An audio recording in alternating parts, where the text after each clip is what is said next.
ഇന്നലെ ഒറ്റ ദിവസം കൊണ്ട് കോൺഗ്രസ് ആസ്ഥാനത്ത് എന്താണ് സംഭവിച്ചതെന്ന് നമുക്ക് എല്ലാവർക്കും അറിയാം. എന്നാൽ അത് കോൺഗ്രസിന്റെ നിലപാടായിരുന്നു എന്ന ചോദ്യത്തിന് കസേരയ്ക്ക് വേണ്ടി കൈ കാണിച്ചതാണ് സോണിയാഗാന്ധി എന്ന വിചിത്ര ന്യായം ജയറാം രമേശ് ഉയർത്തിയതോടെയാണ് BJPക്ക് കാര്യങ്ങൾ എളുപ്പമായത്.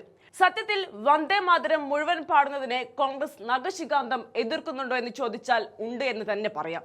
അതുകൊണ്ടാണ് ഇന്നലെ രാഹുൽ ഗാന്ധിയും സോണിയാഗാന്ധിയും പെട്ടെന്ന് തന്നെ നിർത്താനുള്ള ആംഗ്യം കാണിച്ചത്. പക്ഷേ നമ്മുടെ രാജ്യത്തെ നിയമങ്ങളിൽ കേന്ദ്ര സർക്കാർ കൊണ്ടുവന്ന കുരുക്കുമുറുക്കുന്ന നിയമങ്ങൾ കാരണം വന്ദേ മാതരം പാടിത്തുടങ്ങിയാൽ പാതി വഴിയിൽ വെച്ച് നിർത്താൻ പറ്റില്ല. ഇവിടെയാണ് കേന്ദ്ര സർക്കാർ കൊണ്ടുവന്ന പുതിയ നിയമനിർമ്മാണങ്ങളുടെയും അതിന് പിന്നിലെ രാഷ്ട്രീയത്തിന്റെയും യഥാർത്ഥ സ്വരൂപം വ്യക്തമാകുന്നത്. വന്ദേ മാതരം ആലാപനവുമായി ബന്ധപ്പെട്ട് കടുപ്പമേറിയ നിയമങ്ങളും നിബന്ധനകളും നിർമ്മിച്ച് രാഷ്ട്രീയ എതിരാളികളെ കെണിയിൽ വീഴ്ത്താനുള്ള തന്ത്രപരമായ നീക്കമാണ് കേന്ദ്ര ഭരണകൂടം നടത്തുന്നത്.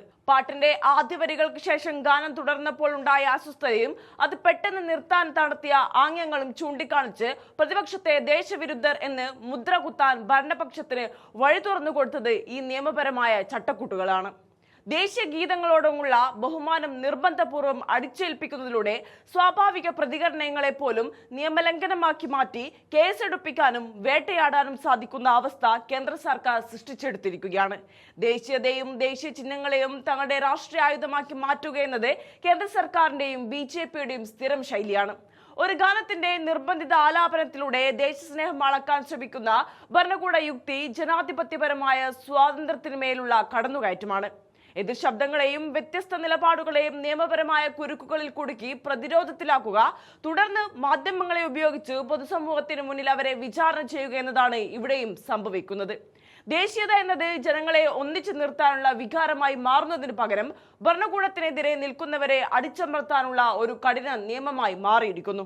ഇത്തരം വിവാദങ്ങൾ പെട്ടെന്ന് കത്തിപ്പടർത്തുന്നതിന് പിന്നിൽ കേന്ദ്ര സർക്കാരിന് കൃത്യമായ രാഷ്ട്രീയ ലക്ഷ്യങ്ങളുണ്ട്.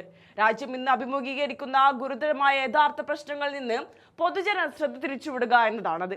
എക്കാലത്തെയും ഉയർന്ന നിരക്കിലെത്തി നിൽക്കുന്ന തൊഴിലില്ലായ്മയും സാധാരണക്കാരന്റെ അരവേറുണക്കുന്ന വിലക്കയറ്റവും സാമ്പത്തിക തകർച്ചയും ഭരണകൂടത്തിന്റെ ജനവിരുദ്ധ നയങ്ങൾക്കെതിരെ ഉയർന്നു വരുന്ന പ്രതിഷേധങ്ങളും ചർച്ചയാകാതിരിക്കാൻ AICC ആസ്ഥാനത്തെ ഓരോ ചലനങ്ങളെയും വലിയ ദേശീയ വിവാദങ്ങളൊക്കെ മാറ്റാൻ കേന്ദ്ര ഭരണകൂടവും BJPയും ബോധപൂർവ്വം ശ്രമിക്കുകയാണ്.